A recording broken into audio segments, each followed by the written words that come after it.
के 14वें पद में कषाय का टोकरा चलता है। कषाय का टोकरा, इसमें कषाय का मतलब क्या है? कष प्लस आई। कष यानी संसार और आई यानी इनकम हो सकता है, वृद्धि हो सकता है, बढ़ना हो सकता है। यानी जिससे संसार की वृद्धि हो वो क्या कहलाता है? कषाय। ठीक है, तो जिससे संसार परिभ्रमण बढ़ जाए, जिससे संसार की अभिवृद्धि हो, उसे कषाय कहते हैं। तो पन्नवर्ण सूत्र के 14वें पद में कषाय का बहुत अच्छे से डिटेल से वर्णन मिलता है, जो हम आज सीखेंगे। तो सबसे पहला बताया जाता है स्थान। वैसे कषाय 4 है, क्रोध मान माया लोभ, ये बेसिक तो आपको पता है। इसके आगे हम चलते हैं कि इसमें क्या होता है कि 4 प्रकार के स्थान बताए जाते हैं। तो सबसे पहला जो द्वार है वो है स्थान या प्रतिष्ठान। कहीं कहीं प्रतिष्ठान शब्द मिलता है, कहीं कहीं स्थान मिलता है, दोनों एक ही है। प्रतिष्ठान या स्थान का मतलब क्या है कि निमित्त पर आधारित जो कषायों के प्रकार बताए जाते हैं वो स्थान कहलाता है या प्रतिष्ठान कहलाता है, जिसमें निमित्त है। तो अब इसमें 4 प्रकार के निमित्त है, तो इसलिए ये स्थान कितने प्रकार के हो गए? 4। तो सबसे पहला है आत्म प्रतिष्ठित। ये कषाय में डिवीजन है कि? हाँ, कषाय में डिवीजन, कषाय की डिवीजन। अब सुनते चलो, आपको समझ में आ जाएगा। ठीक है, तो कषाय जो है मुख्य रूप से बेसिक में 4 है, क्रोध मान माया लोभ, लेकिन अलग अलग अपेक्षा से कषाय अलग अलग प्रकार के हो जाते हैं। अब फॉर एग्जाम्पल आप कहीं पर कोई काम करने के लिए जाते हो, तो वहां पर कोई अड़चन आ रही है, तो कोई निमित्त बनेगा ना, किसी न किसी कारण से आपका काम रुक रहा है। वैसे ही रीजंस है कि इस कारण से, इस रीजन से ये काम हो रहा है, इस कारण से इस व्यक्ति को क्रोध आ रहा है। तो इस तरह से 4 निमित्त है। तो सबसे पहला निमित्त कौन सा है? आत्म प्रतिष्ठित। आत्म प्रतिष्ठित का मतलब क्या है? खुद के आचरण का कटु फल समझ करके। अब किसी ने किसी अलग प्रकार से आचरण किया, कोई आकर के आपके सामने मिसबिहेव करता है, तो मिसबिहेव किया तो आपको क्या आया? गुस्सा आया कि सामने वाले के आचरण से या खुद के आचरण से। तो खुद के आचरण से जो कर्म उदय के अंदर आते हैं और वो आत्म प्रतिष्ठित, अपने आचरण का इस लोक में कुफल जान करके जो कषाय उत्पन्न होते हैं या उदय में आते हैं, वो आत्म प्रतिष्ठित, यानी खुद के कारण से गुस्सा आ रहा है। निमित्त कौन बन रहा है? खुद।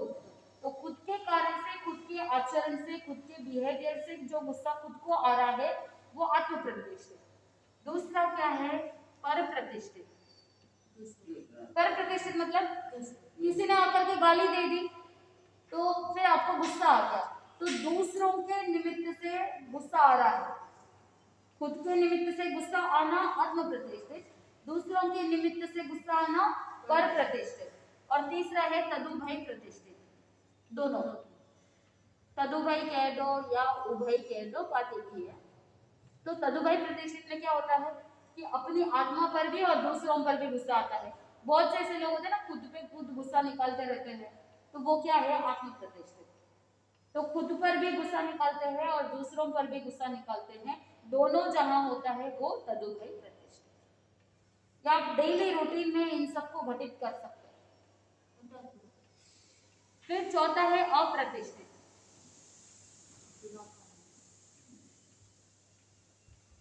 अप्रतिष्ठित का मतलब क्या है कि जहां पर बिना कारण, लेकिन ज्ञानी जन कहते हैं कारण के बिना कार्य होता नहीं है। तो यहाँ पर कारण कोई व्यक्ति नहीं है, कोई वस्तु नहीं है, यहाँ पर क्रोध मोहनीय कर्म के उदय से जो क्रोध आता है, व्यक्ति निमित्त नहीं बन रहा है, खुद भी निमित्त नहीं है, दूसरे भी निमित्त नहीं है, लेकिन कर्म के उदय से जो क्रोध आ रहा है, मान माया लोभ हो रहा है, तो वो अप्रतिष्ठित। तो अभी सबसे पहले हम क्रोध के बारे में बात करेंगे। तो क्रोध में सबसे पहला आत्म प्रतिष्ठित, यानी खुद के आचरण से ही खुद के ऊपर गुस्सा आ रहा है। दूसरा पर प्रतिष्ठित, किसी व्यक्ति ने आकर के गाली दे दी तो गुस्सा आ रहा है, खुद आपने दूसरों को गाली दे दी, दूसरों के ऊपर गुस्सा किया, आप अपने बच्चों पर गुस्सा करते हो, है ना? तो और फिर जब बच्चे पर गुस्सा करते हो, खुद को इतना इरिटेट होता है तो खुद को भी खुद पर ही गुस्सा आता है, तो आत्म प्रतिष्ठित और पर प्रतिष्ठित दोनों हो जाते हैं, तो तदुपरि प्रतिष्ठित। फिर बहुत बार क्रोध मोहनीय कर्म उदय के अंदर आता है, तो बिना कारण से, बिना कोई निमित्त से ही, किसी ने कुछ बोला नहीं, किसी ने कुछ बात छेड़ी नहीं, फिर भी अपने आप पे आप गड़बड़ करते रहते हो, चुप चुप करते रहते हो, गुस्सा करते रहते हो, वो अप्रतिष्ठित। तो ये स्थान या प्रतिष्ठान के निमित्त से 4,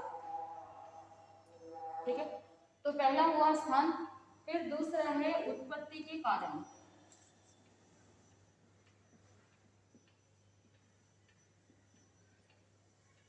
कहां कहां से हो सकता है? सबसे पहला ये विचार है उत्पत्ति के कारण। तो सबसे पहला कारण है क्षेत्र। क्षेत्र मतलब खुली जमीन।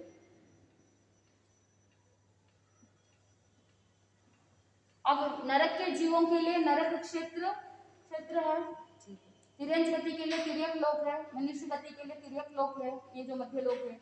फिर देव गति वालों के लिए ऊर्ध्व लोक है।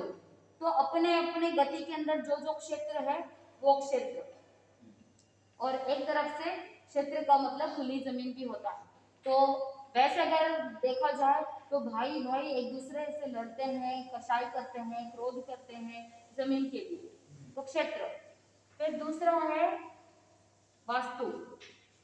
वास्तु का मतलब है बंद मकान।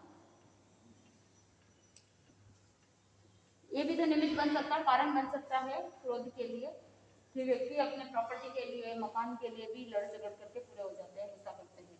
फिर तीसरा है शरीर। शरीर भी निमित्त बनता है। कैसे? कि अब जैसे अगर शरीर बीमार है तो व्यक्ति गुस्से बन जाता है, तपस्या के कारण से शारीरिक बल कम हो जाता है, आत्मा का तेज तो बढ़ता है लेकिन तपस्या के माध्यम से शारीरिक बल कमजोर हो जाता है। तो फिर बहुत बार तपस्या का जब अजीर्ण हो जाता है तो व्यक्ति क्रोधी बन जाता है। बड़े तपस्वी होते हैं तो थोड़े से फेल हो जाते हैं, क्रोधी बन जाते हैं। क्यों? क्योंकि वो एनर्जी बैलेंस नहीं कर पा रहे। तो इसीलिए शरीर भी कारण बन सकता है गुस्सा होने के लिए, क्रोध होने के लिए। फिर चौथा कारण है उपधि। उपधि का मतलब कोई भी सामग्री है, उपकरण है। जैसे उदाहरण के लिए बच्चे क्या करते हैं? बच्चे ने जिद करी कि मम्मी मुझे आइसक्रीम दिला दो, लेकिन आपने उसे मना कर दिया, तो फिर वो वहीं पर जिद पे अड़े करके बैठ जाते हैं। और जब वो जिद पे अड़ करके बैठेंगे तो फिर आपको गुस्सा आएगा और आप एक चमाट लगाओगे। तो क्या है उपधि? उपकरण, सामग्री या वस्तु के कारण से जो गुस्सा आता है ना, वो उपधि। तो उत्पत्ति के 4 कारण हैं: क्षेत्र, वास्तु, शरीर और उपधि। समझ में आ रहा है? तो स्थान 4, कारण 4। फिर आगे बढ़ेंगे। एक अपेक्षा से कषाय 4 प्रकार के, जिसके बारे में हमने मोहनीय कर्म के अंदर भी हमने सीखा है कि 4 प्रकार के कषाय कौन कौन से हैं।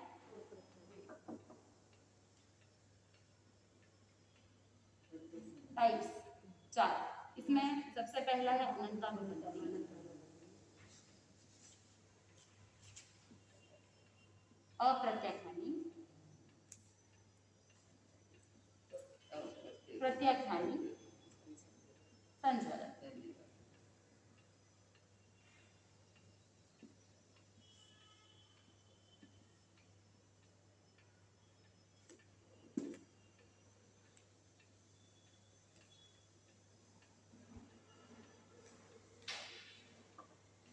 अब आपको पता है अनंतानुबंधी में क्या होता है? 1 साल तक। तो इसमें क्या होता है? किसका घात होता है? सम्यक्त्व का घात होता है। और अगर सम्यक्त्व का घात होने का मतलब कौन सा गुणस्थान? पहला गुणस्थान। मैं सिर्फ गुण लिख के डॉट लिख रही हूँ, समझ जाना कि अनंतानुबंधी जो कषाय में रहता है वो पहला गुणस्थान किसका घात करता है? सम्यक्त्व का घात करता है। टाइम ड्यूरेशन कितना? 1 साल, 1 साल से अधिक। फिर अप्रत्यक्षानी। अप्रत्यक्षानी क्रोध कैसा होता है? कि जिसका ड्यूरेशन कितना है? 4 महीने। ठीक है, 4 महीने। फिर इसमें देश विरति का घात करता है, यानी श्रावक होने नहीं देता। तो अगर देश विरति का घात कर रहा है मतलब कौन सा गुणस्थान? चौथा गुणस्थान। अप्रत्यक्षानी है, सम्यक भी बन सकता है लेकिन श्रावक नहीं बन सकता, तो कौन सा गुणस्थान? चौथा गुणस्थान। फिर प्रत्याख्यानी, इसमें 15 दिन, यस 15 डेज। इसमें सर्वविरति का घात होता है, पूरी दीक्षा नहीं ले सकते, सर्वविरति का घात, संयम में बाधा आती है, तो ये कौन सा गुणस्थान? लेकिन श्रावक बन सकता है, तो 5वां गुणस्थान। समझ में आ रहा है? प्रत्याख्यानावरण चतुष्क होता है तो वो श्रावक बन सकता है लेकिन साधु नहीं बन सकता, तो गुणस्थान 5। फिर यहाँ पे संज्वलन, संज्वलन में कितना होता है? 1 दिन का क्रोध रहता है, कषाय रहता है। फिर इसमें यथाज्ञात चरित्र यानी वीतरागता का घातक है, वीतरागता का घातक। गुणस्थान कहाँ से कहाँ तक? 6 से 11 तक। उसके बाद ही संचलन कषाय खत्म होता है, और संचलन कषाय खत्म होता है उसके बाद ही व्यक्ति को यथाज्ञात चरित्र की प्राप्ति होती है, और 12वें गुणस्थान में पहुंचने के बाद तो वो आराम से आगे बढ़ सकते हैं। तो अनंतानुबंधी कषाय रहता है तो जीव कहाँ जा सकता है? नरक गति में जा सकता है। अप्रत्याख्यानावरण तिर्यंच गति, और प्रत्याख्यानी मनुष्य गति, और संज्वलन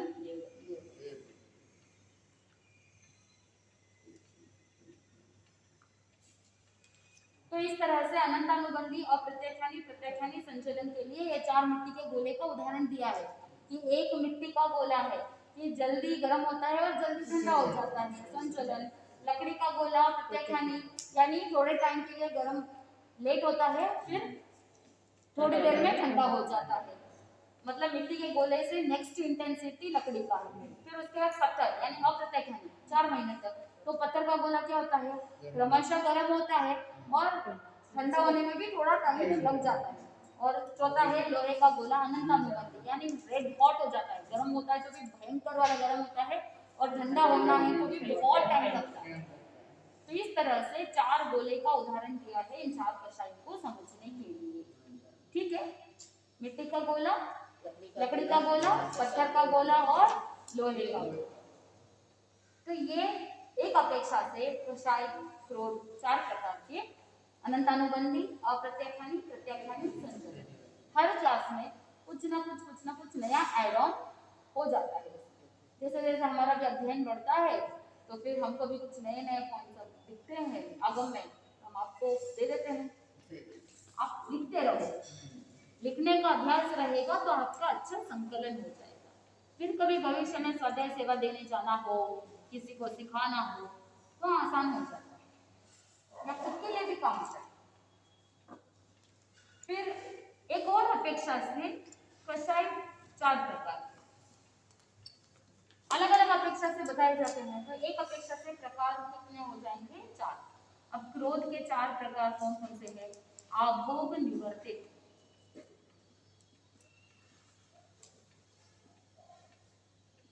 आभोग निवर्तित का मतलब क्या है? कि कारण और फल को जान करके क्रोध करना। क्या जान रहे हैं? क्रोध करने का कारण भी जान रहे हैं और फल भी जान रहे हैं कि गुस्सा करने से ऐसा होगा वैसा होगा, सब पता है, जान करके भी क्या कर रहे हैं? फिर भी गुस्सा कर रहे हैं। तो ये कौन सा वाला प्रकार है? आभोग निवर्तित, कि कारण और फल को जानने के बावजूद क्रोध कर रहे हैं, गुस्सा कर रहे हैं, वो आभोग निवर्तित। दूसरा है अनाभोग निवर्तित। अनाभोग निवर्तित का मतलब गुण दोष जाने बिना, पता नहीं है कि क्या दोष लगने वाले हैं, क्या गुण दोष है, क्या इसका फल होगा, कैसा होगा, कुछ भी पता नहीं है, लेकिन परवश होकर के, लाचारी मजबूरी है, दूसरा कोई चॉइस नहीं है, ऐसा जब परवश हो जाते हैं तो गुण दोष जाने बिना ही परवश होकर के बहुत बार अनजाने में भी क्या कर लेते हैं? गुस्सा कर लेते हैं, क्रोध कर लेते हैं, अपने कंट्रोल में नहीं रहता है, तो वो अनाभोग निवर्तित। तो पहला अभोग निवर्तित, फिर दूसरा अनाभोग निवर्तित, फिर तीसरा है उपशांत क्रोध। उपशांत का मतलब क्या है? अभी अंदर क्रोध है, दबा हुआ है, लेकिन ऊपर आया नहीं है, उदय में नहीं आया है, तो ऐसा दबा हुआ क्रोध, अंदर दबा हुआ, वो क्या कहलाता है? उपशांत। फिर चौथा है अनुपशांत। अनुपशांत मतलब जो अंदर दबा हुआ नहीं है, बाहर है। उदय में, अब जैसे क्रोध उदय के अंदर आया है, आप गुस्सा कर रहे हो, तो वो कौन सा वाला होगा? अनुपशांत, यानी वो दबा हुआ नहीं है, उपशांत नहीं है, अंदर नहीं है, वो बाहर उदय में आया हुआ है, वो अनुपशांत। तो इस तरह से 4 × 4 कितने हो जाएंगे? टोटल 16। 4 + 4 नहीं, 4 × 4 है। तो 4 स्थान, 4 कारण और एक अपेक्षा से 4 प्रकार और दूसरी अपेक्षा से 4 प्रकार। तो ऐसे कितने हो जाएंगे? 16। ठीक है, तो 16 क्रोध के, 16 मान के, 16 माया के और 16 लोभ के, ऐसे 4 4 4 4 के हो जाएंगे। ठीक है, तो यहाँ पर ये जो 16 है, एक एक करके चलेंगे। तो इसमें आलापक बताए जाते हैं। आलापक का मतलब है भंग। कॉम्बिनेशन में, हाँ, इसके साथ इतना जोड़ेंगे तो इतना हो जाएगा, इस तरह से। दंडक कितने हैं? 24। जीव जहां जाकर के अपने किए हुए कर्मों का दंड भोगता है, वो दंडक। तो ऐसे 24 दंडक है, प्लस समुच्चय जीव, टोटल कितने हो जाएंगे? 25। तो ये 16 × 25 400। तो ये कितना आलापक हुए? 400। तो इसको याद रखना, 24 दंडक प्लस समुच्चय जीव, टोटल 25। 25 × 16 400। आलापक का मतलब है भंग, टाइप्स। अब 4 कषाय के वशीभूत होकर के जीव ने भूतकाल में, वर्तमान काल में और भविष्य काल में 8 कर्मों का बंध किया। और 8 कर्मों का बंध होता है तो वहां पर 6 बोल आते हैं। कर्म पुद्गलों को अपनी आत्मा तक अट्रैक्ट करने के लिए 6 बोल।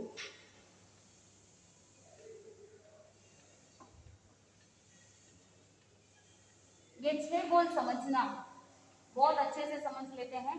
तत्वार्थ सूत्र के सकषायत्व,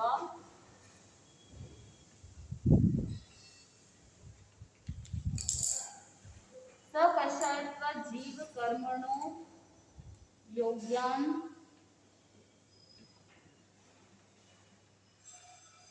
पुद्गलान आदत्ते।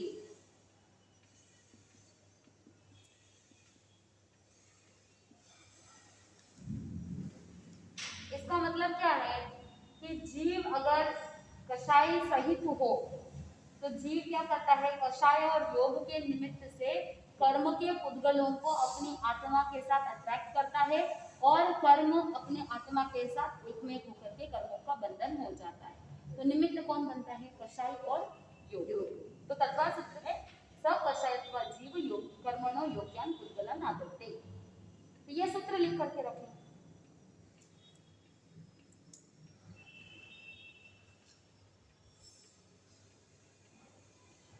और दशकालिक सूत्र के अंदर बताया जाता है कोहो पी कणा से, यानी क्रोध प्रीति का नाश करता है।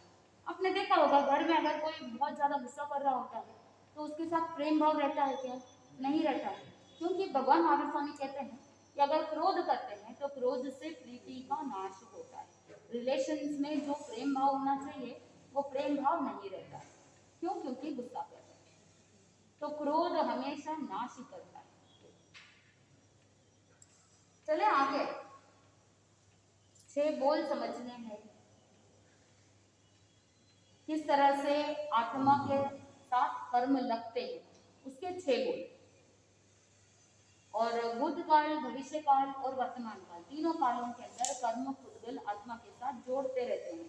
भूतकाल के कर्म जुड़े हुए रहते हैं, वर्तमान में नए कर्म आ रहे होते हैं और भविष्य काल में और नए कर्म आएंगे। तो इस तरह से कर्मों का जो लेखा जोखा है आत्मा के साथ, उसमें इस तरह से 6 बोल पाए जाते हैं। वो 6 बोल कौन कौन से हैं? इसको समझने के लिए कंडों का उदाहरण दिया जाता है। जो गोबर के कंडे होते हैं, तो कंडोम का उदाहरण दिया जाता है। हम कंडोम के उदाहरण के साथ साथ इन 6 बोलों को समझेंगे। बोलो 6 बोल के लिए क्या बोल रहे थे इसके पहले आपने क्या बोला था? 6 बोल के लिए मैंने बोला था कि 4 कक्षाएं के वशीभूत होकर 6 बोल कौन कौन से है? चय, उपचय, तो कर्मों का चय करता है, उपचय करता है, फिर बंद करता है, उदीर्णा करता है। ये 6 बोल, 8 कर्मों का चय करना, उपचय करना, बंद करना, उदीर्णा करना, वेदन करना।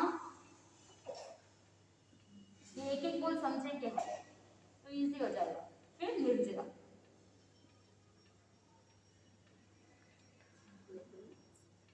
8 कर्मों का चय करता है, उपचय करता है, बंद, उदीर्णा, वेदन और निर्जरा करता है। ठीक है, तो अब हम कंडों के उदाहरण के साथ समझेंगे। सबसे पहले अगर कंडे बनाने हैं तो पुराने जमाने में गोबर के कंडे बनाए जाते थे। तो सबसे पहले क्या करना पड़ता है? गोबर के कंडों को इकट्ठा करना होता है। तो कंडों को इकट्ठा करना,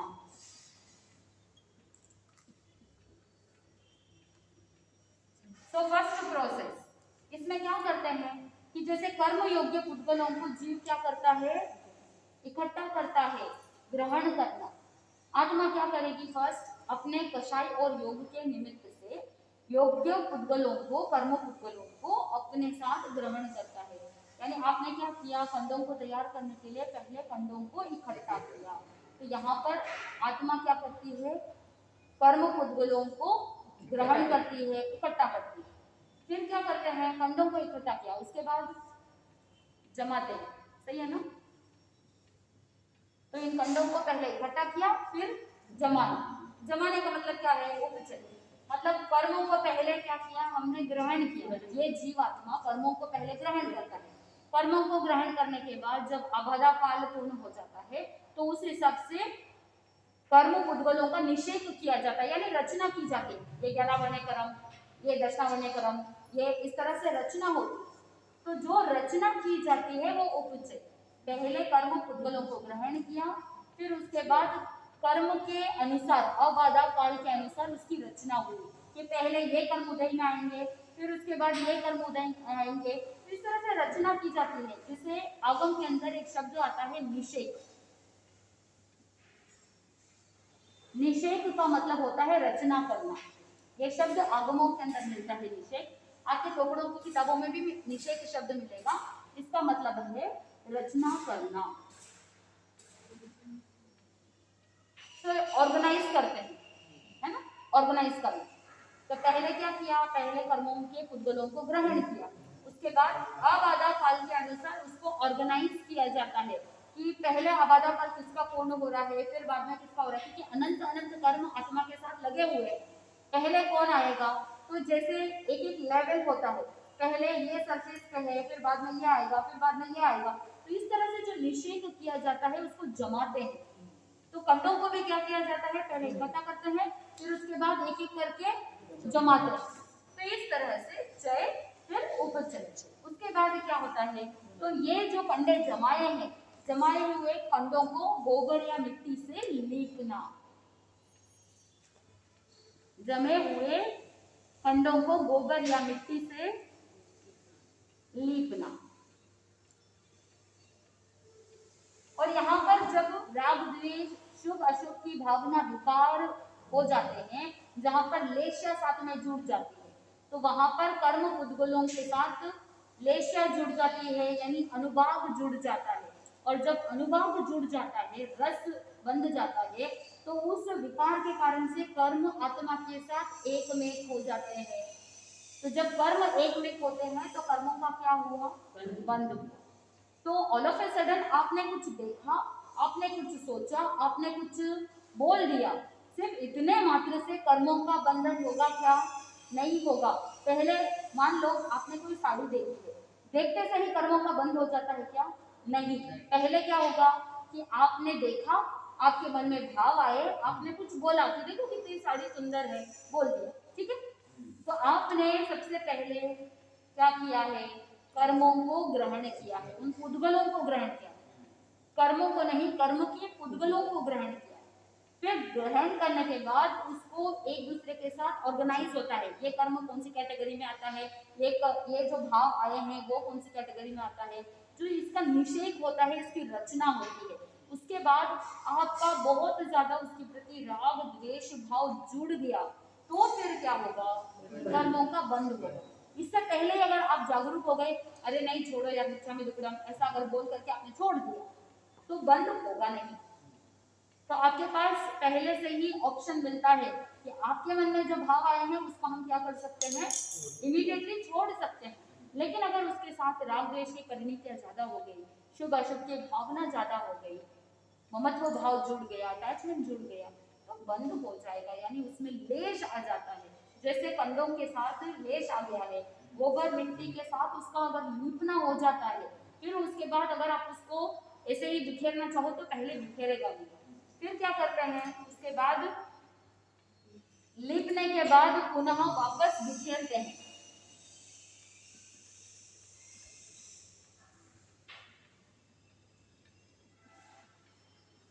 वापस बिखेरना, यहाँ पर क्या किया, कर्मों का बंद तो हो गया, लेकिन बंद होने के बाद हमने उदय में आने से पहले ही जानबूझ करके कर्मों को उदय में लाया।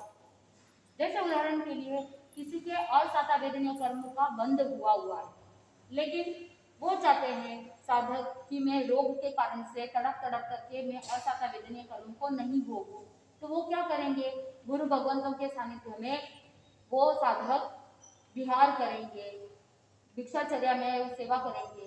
तो सेवा करने के माध्यम से, या जैसे साधु संत होते हैं वो केश लुंचन के माध्यम से असता वेदनीय कर्म की उदीर्णा कर लेते हैं, यानी उदय में नहीं आया है लेकिन फिर भी जानबूझ करके क्या कर रहे हैं, उदय में ला रहे हैं। इधर भी क्या हो रहा है, कंडों को लीप दिया है लेकिन फिर जानबूझ करके वापस क्या करते हैं, उसे बिखेर देते हैं। तो उदीर्णा का मतलब क्या है, वापस बिखेर देना, यानी जो कर्म ऑलरेडी आत्मा के साथ बंधे हैं उनको आत्मा से अलग करने के लिए वापस जानबूझ करके उदय में लाना। और जब जानबूझ करके उदय में लाते हैं तो क्या करना पड़ेगा, भोगना पड़ेगा। तो यहाँ पर कंडों को वापस बिखेर दिया, एक साथ पहले लीप दिया, उसके बाद कंडों को वापस बिखेर दिया। बिखेरने के बाद क्या करते हैं, एक एक करके जलाते हैं, एक एक करके जलाना। तो जब एक एक कंडों को जलाते हैं तो इधर भी क्या हो रहा है, आप उदीर्णा में जानबूझ करके कर्मों को उदय में लाते हैं, फिर उसे भोग रहे हैं, यानी कर्मों को हम क्या कर रहे हैं, जलाने का प्रोसेस। यानी व्यक्ति असाता वेदनीय कर्मों को रोग से या किसी और कष्ट से सहन नहीं करना चाहता है, इसीलिए जानबूझ करके उस असाता वेदनीय को तपस्या के माध्यम से उदीर्णा, कर्म को जानबूझ करके उदय में लाए और उसका वेदन कर रहे हैं, यानी भोग रहे हैं। एक एक कर्मों को जलाने का प्रयास किया जा रहा है, समझ में आ रहा है। फिर एक एक करके जलाया, जलाने के बाद क्या करते हैं, सभी कंडों को जला करके फिर जगह को क्या कर दिया, साफ कर दिया। जितने भी कंड थे उन सभी कंडों को जला करके फिर जगह को वापस एकदम साफ कर दिया। तो यहाँ पर सारे कर्मों का वेदन कर लेते हैं, कर्मों को भोग लेते हैं, तो आत्मा कर्म से क्या हो जाती है, हल्की हो जाती है, यानी कर्मों की निर्जरा हो जाती है। कर्म का वेदन के बाद अकर्म रूप हो जाना, यानी आत्म प्रदेशों से कर्म पुद्गल झड़ जाना, उसे क्या कहा, निर्जरा। तो इस तरह से कंडों का उदाहरण देते हुए भगवान ने कर्म के चय, उपचय, बंध, उदीर्णा, वेदन और निर्जरा, इन 6 बोलों को समझाया है। तो ये 6 बोल समझ में आ गए। चय का मतलब इकट्ठा करना, उपचय यानी निषेध करना, जमाना, रचना करना, बंध यानी उसे बंद कर देना, इकट्ठा कर देना, लीपना। फिर उसके बाद उदीर्णा मतलब जानबूझ करके बिखेरना, जानबूझ करके उदय में लाना। फिर एक एक करके जलाना यानी वेदन करना, भोगना, कर्म को नो कर्म कर देना। फिर जब कर्म नो कर्म हो जाते हैं तो आत्मा से कर्म पुद्गल क्या हो जाएंगे, अलग हो जाते हैं, तो आत्मा साफ हो जाती है। तो जिस तरह से जगह को साफ कर दिया वैसे ही कर्म से आत्मा साफ हो जाती है। तो ये 6 बोल समझ में आ गया। भगवान ने कितना अच्छे से समझाया ना उदाहरण के साथ कि पन्नवाना सूत्र के 14वें पद में इस तरह से 6 बोल बताई जाए। 6 बोल 24 दंडक और एक समुच्चय जीव 25, तो 25 इंटू 6 150 और 3 काल की अपेक्षा से 150 इंटू 3 450। अब सही है। हाँ, अब ये जो 450 है, ये 450 को देखेंगे एक जीव और अनेक जीव की अपेक्षा।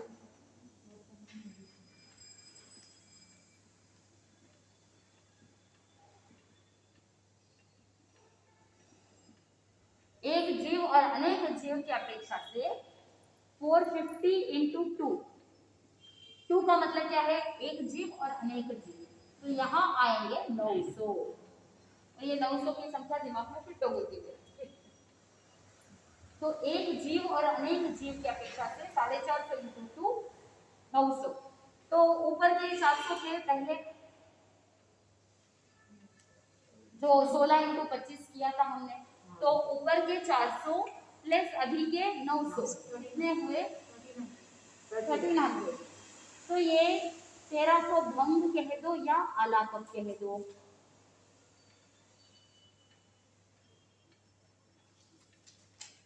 अब ये एक का है, हम क्रोध का चला रहे थे अब तक, तो ये 1300 भंग किसके हो जाएंगे? एक कषाय के।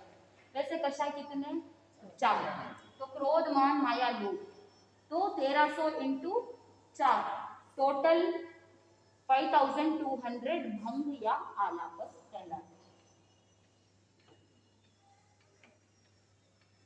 ये 4 जो है, ये 4 कषाय की अपेक्षा। 1300 इंटू 4 5200, तो कुल मिलाकर के 5200 अलापक या भंग कहलाते हैं। तो इस तरह से कषाय के भंग टोटल कितने? 5200। पन्नामना सूत्र में इस तरह से कषाय का वर्णन मिलता है। सेवम भंते सेवम भंते सेवम भंते।